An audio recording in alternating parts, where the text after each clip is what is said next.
Okay guys, so first things first, I want to address something. So you guys know how I always open my videos being all like, hello my lovelies.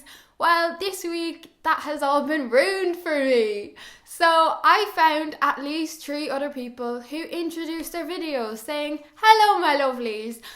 And I don't want to be like anybody else because you guys are very different to everybody else's subscribers and viewers. You guys are special. So you have to have a special name or introduction per se. So you guys are now going to be called my beautiful friends because I haven't actually ever heard anybody say that. And you are my beautiful friends. So, hello my beautiful friends and welcome back to my channel. Yes. And oh my god, do I have lipstick on my teeth? No? Okay, I think I'm all G. Okay guys, so today we are going to be talking all about broken friendships, as you guys can probably tell from the title. And I am very excited to do this video as broken friendships is something that I do have quite a lot of experience on. I have gone through my fair share of toxic, broken, disastrous friendships, and yeah, a lot of you guys have too. Since I started my YouTube channel, I've always gotten a lot of messages, a lot of comments or DMs from you guys about friendships and like asking my advice on different scenarios in friendships and friendships breaking up and toxic friendships and all this great stuff.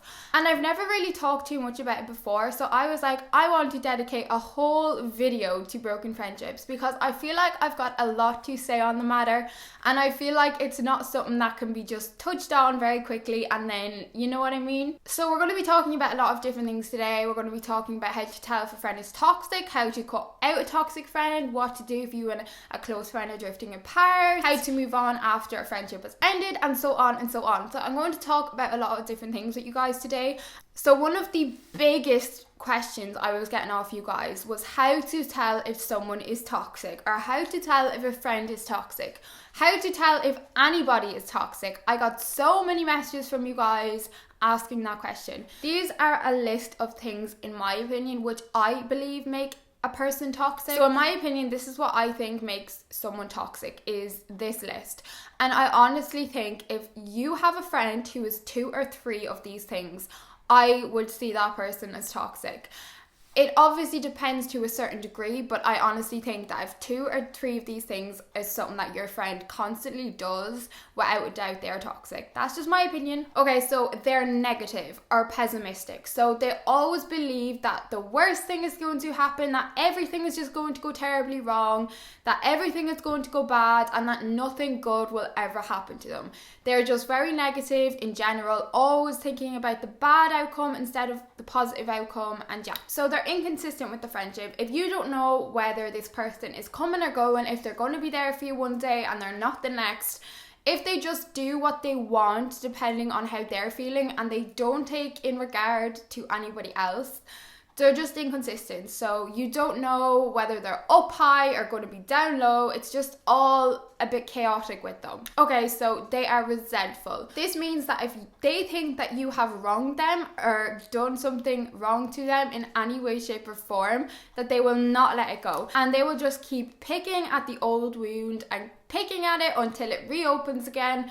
And they're just very resentful, so they just won't let things go, they won't move on with things, they just hold grudges. They are big-headed, so someone who is very stuck up and someone who will only ever really talk about themselves. I have been very close friends with people like this before, and let me tell you, it is the most draining thing you will ever experience. If you are in a friendship with someone who is big-headed, that shit is so draining, man. Someone who's big-headed, like they don't ever want to hear about anything else unless it's something to do with them or something about them. And when you are talking, all they will ever do is talk about themselves.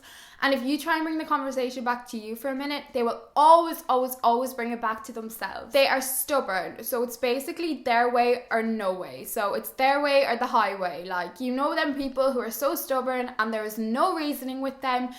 They get what they want or it's not happening. They bully. This is an obvious one, but they will use your emotions to attack you. So if you are feeling a certain way, they will play on that and take advantage of it and do whatever they can do to keep you down while you're down. Or if you are up, they'll try and use that against you again and try and knock you down and belittle you. They are liars. So They will tell stories that, you know, are very, very, very far from the truth. I am actually really good at spotting liars. Like, I am really good at knowing when somebody's lying. And I think that's because I've been in relationships and friendships with people who all they seem to do is consistently lie. It's like they know no other way. It's like you would ask them, what colour is the grass? And they'd be like, blue. They just lie. It's like, that is in their nature and they don't know what else to do. And I don't know if they get off on it or what it is, but some people are just compulsive liars. And yeah, they are fussy, so they are impossible to please. There just seems to be no pleasing these people. Nothing you can do will ever seem to be good enough with these people. They lack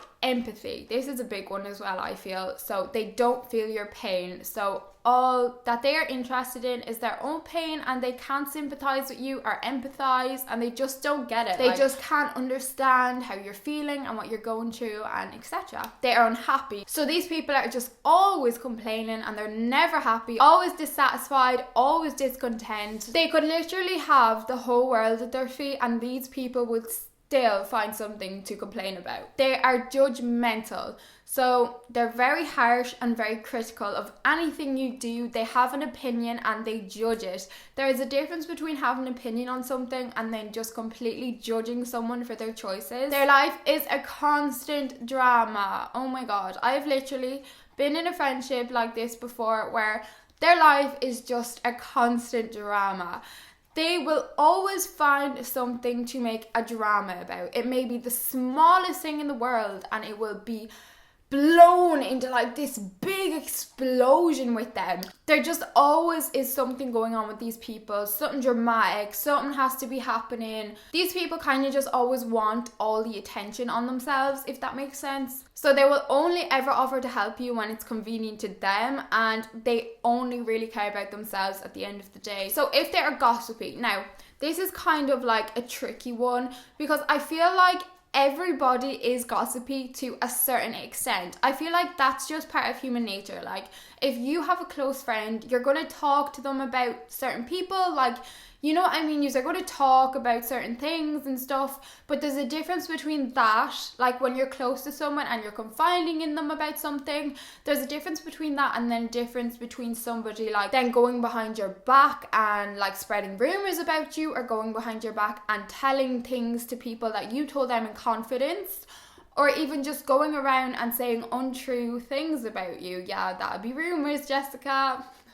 They take without giving. This is a very big one as well. So they will take advantage of your generosity and they will not give anything in return, like ever. Do you know them people who will just take and take and take and take and take and take and take, and it's like they have to give one little thing and it's like, what? You mean I actually have to give something back? Yeah, like them kinds of people. They become very bitter when you have something that they don't have, as in like they will never feel happy for you. So if something good happens in your life, they'll just be very bitter about it and they won't actually be happy for you. It's very obvious to tell if someone is genuinely happy for you or not. I think that is quite an obvious thing to tell. You can just read it. It's written all over their faces. Like, they love to play the victim and they will never take responsibility for their actions or anything they do. And yeah, so just people who will always play the victim, poor me, poor me, poor me. They'll never actually own up and say, I was in the wrong, I did this, that was wrong, I apologize, I'm sorry about it. These people will never do that. They will also try to control you, and people tend to do this if they just don't have control in their own life. So they feel like, you know, they need to take control over something, and these people tend to be master manipulators. Some people are like the best manipulators ever, and you wouldn't even ever be able to tell. Some people have it down that well because they have done it so many times. So that is the list that I came up with, in my opinion, what I feel like makes someone toxic. Now, of course, somebody is not going to be literally all of these things, because that's a hell of a lot of things I've just listed out there.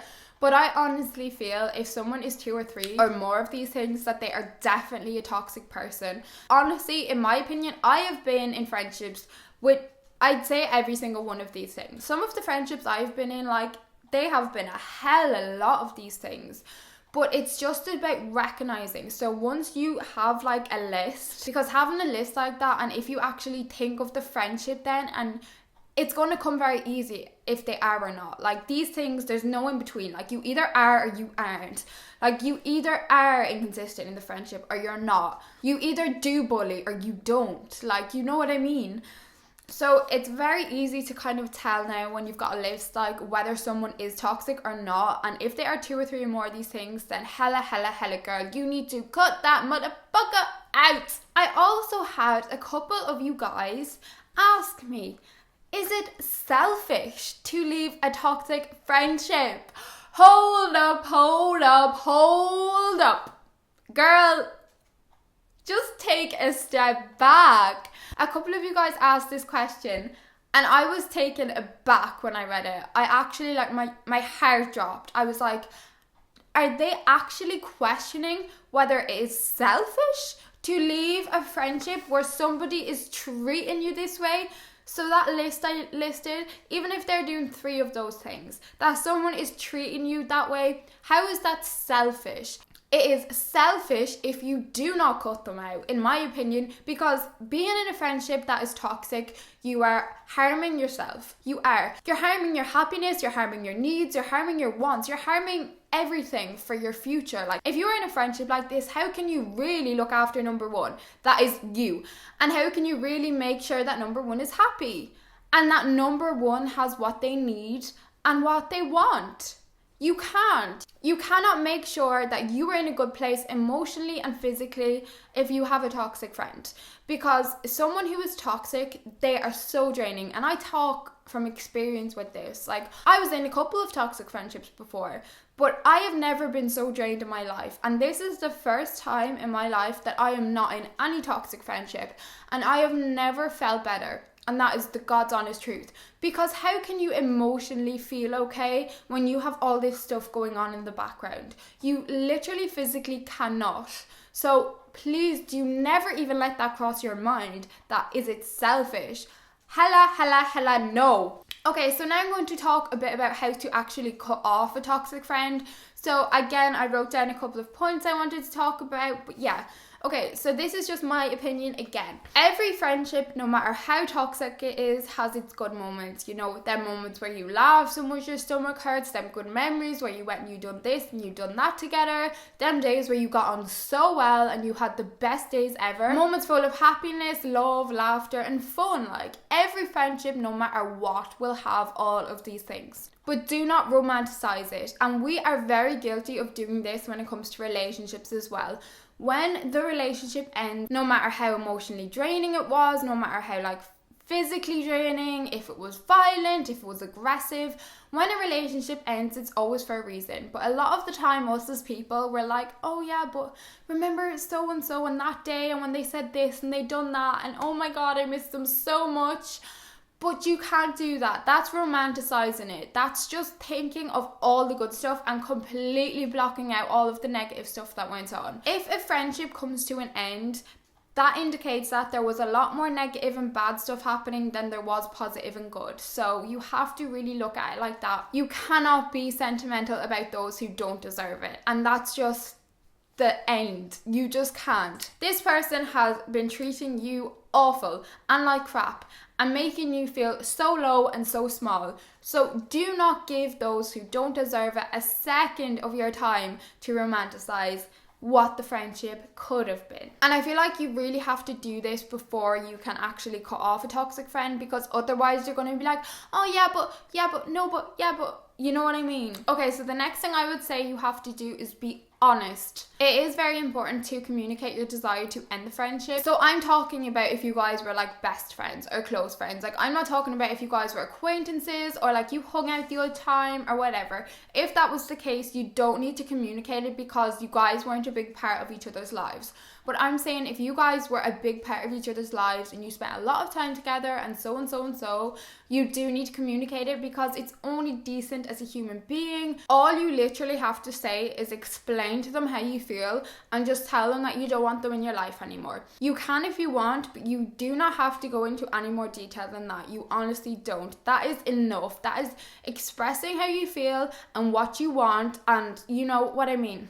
You don't actually deserve anybody an explanation who has been treating you like this for a prolonged period of time. But I would definitely recommend communicating your desire to actually end it and not just like start ignoring them, because that's going to be more difficult for you in the long run. To keep up ignoring someone isn't always the easiest thing to do. I would definitely recommend though either doing it over text or do it in a public place, as toxic people can tend to get very aggressive and or violent.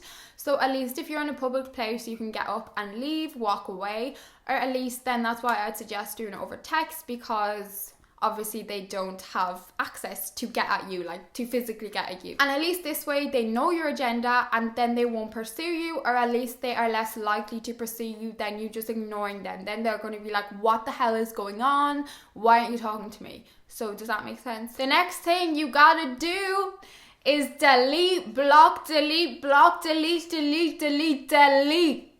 If you guys have watched me for a while, you will know that I am a huge fan of actually deleting someone on social media once I have decided to delete them from my life. And I highly recommend this. It is honestly one of the best things I've ever done without fact, whether that be relationships, friendships, whatever it may be. This is so amazing. Like, this is just it. Because any remains of them on social media is only going to lead to you being tempted to stalk them, which is then just going to lead to you feeling bad about the whole situation, which then just completely disregards the whole point of cutting them off in the first place. So I would strongly, strongly, strongly recommend that you just delete them or block them off all of your social media. I would also recommend deleting any messages you guys had, because this will just prevent you like wanting to go back and reading them and like reminiscing over the good times and so on, so and so. So I would literally, I couldn't recommend this step any more highly. So make a conscious effort to make new friends. And I understand, I know that this is so much easier said than done, and I completely get that, because there's someone who sat there saying that to me, I'd be like, yeah, but you don't understand.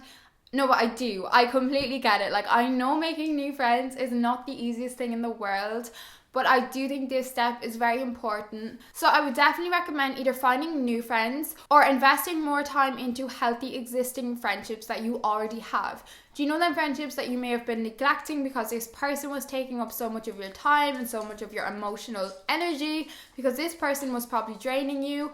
So maybe now you can put more time into your actual healthy existing friendships and start to build on that a little bit more. You need to surround yourself with happiness and love, whether that be from friends, whether that be from family, whether that be you giving it to yourself. Because if you are feeling alone and you're feeling sorry for yourself and you're starting to miss that person, you are very likely for you to fall back into old habits then, and for you to go back to your toxic friend, you know, because you're feeling down and alone and all this.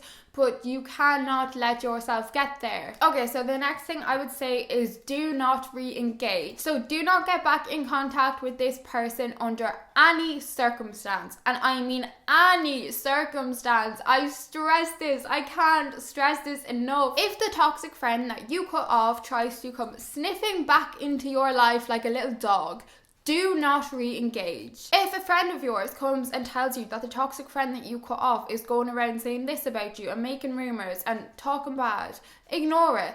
Don't engage.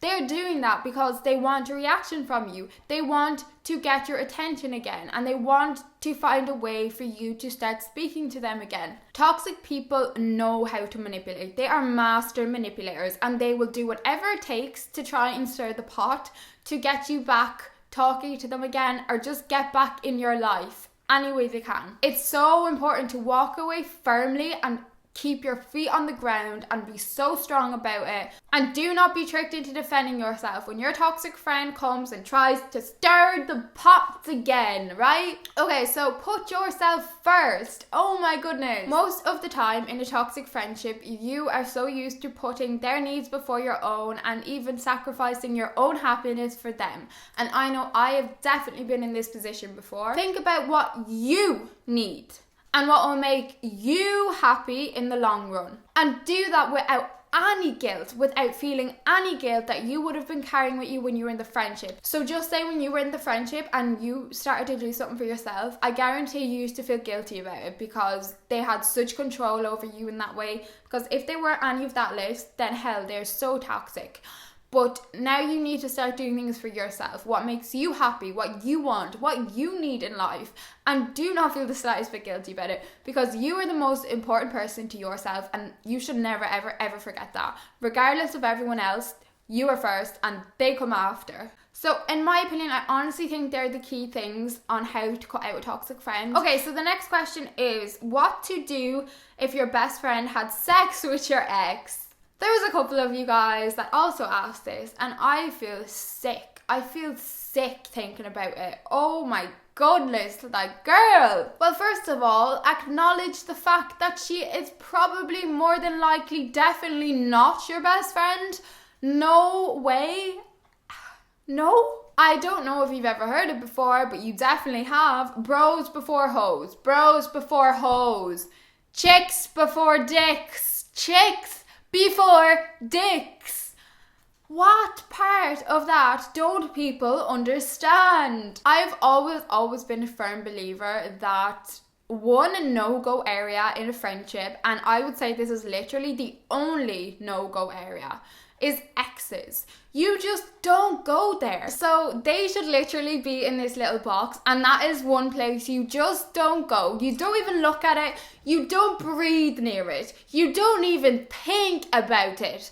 Honest to God. And honestly, in my opinion, if they cross that line, they are not worth wasting your time on. And I seriously can't stress that enough. I really, really, really can't. Because they clearly have no regard for you or your feelings. They just don't care. All they were thinking about is themselves. And that seems to be all they do. They just think with their down there and not with their head and not about their best friend, because they clearly don't see you as a best friend, or they would not do that to you, as harsh as that may be to hear. You're so much better than that, and you deserve such better friends than that. Okay, so the next question is what to do when you and a close friend are drifting away. So the first thing I would recommend is figure out what happened. So a lot of the time when a friendship ends, you kind of know what happened. So was it they started new college, they got new friends, they got a new job, they got a new partner, new boyfriend, new girlfriend, etc, etc, etc. So a lot of the time when a friendship and you start to drift, there's a reason. There's one of these key factors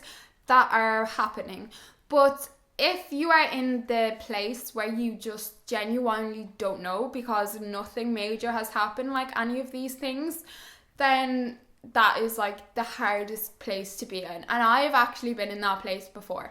That is a very, very, very tricky one. So the second thing I would recommend is plan a friend date.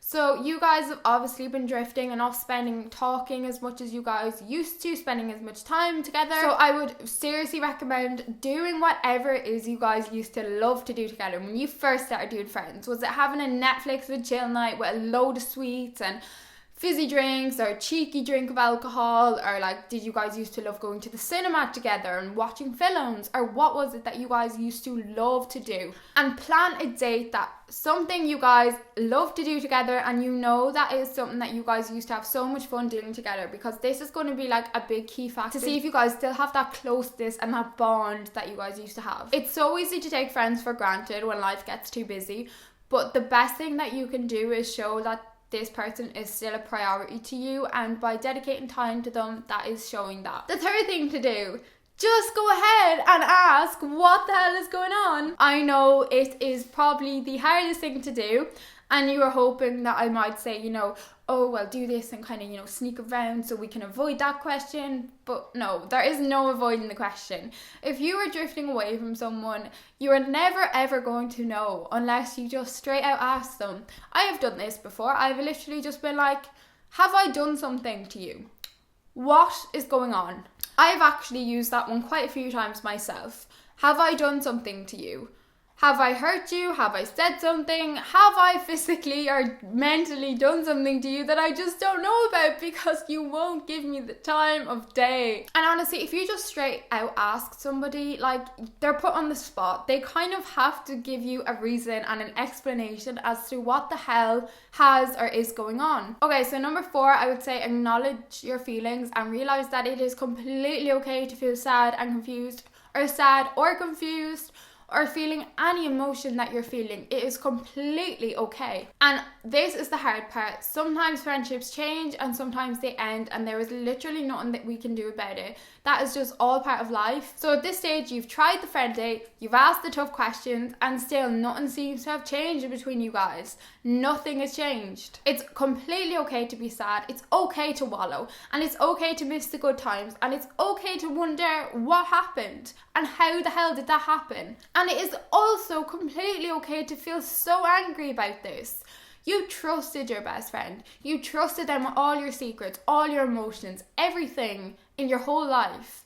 And now that person is walking around with a vault of your secrets, and you don't even know how they feel about you anymore. So you have every right to feel angry, sad, confused, upset. Girl, you're so entitled to it. And number 5, I would say, is to remember the good things about your friend. It can feel good. Okay, scrap that. It can feel amazing. It can feel so really so good to vent about a friend that has hurt you. But honest to God, in the long run, it is not going to do anything for you. And it doesn't really make you feel better. If anything, when you're venting, it's just going to make you more angry, more upset, because it's just drawing these emotions back to the surface.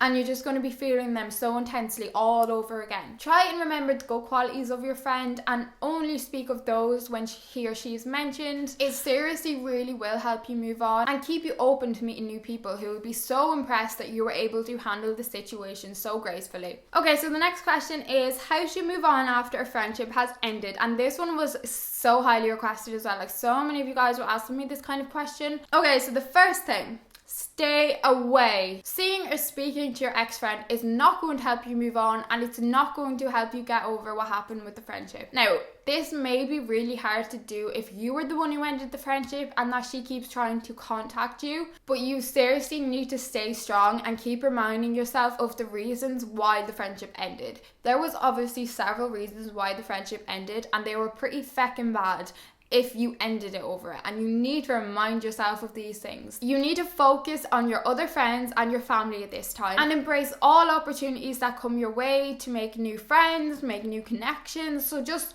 be open to new opportunities, because new opportunities is the only way you're going to meet new people, which will lead to possible new friendships. Accepting the role you played in the friendship ending will help you get over what happened and move on. Blaming the other person for everything is going to do nothing but make you angry, resentful, and bitter. So think so carefully about why the friendship ended and how you could have acted any different, in a different manner, said this, said that different, done this different, because this may actually also help you when it comes to future friendships and future relationships if you acknowledge what you actually done wrong. We as humans are so good at always playing the victim and, you know, poor me, it was their fault, they done this, they done that. But do we ever actually look and think and ask ourselves, what did I do? Because it takes 2 people to tango. Number 3, share your feelings. Do not, whatever you do, suffer in silence if you are struggling to cope with the loss of a friendship.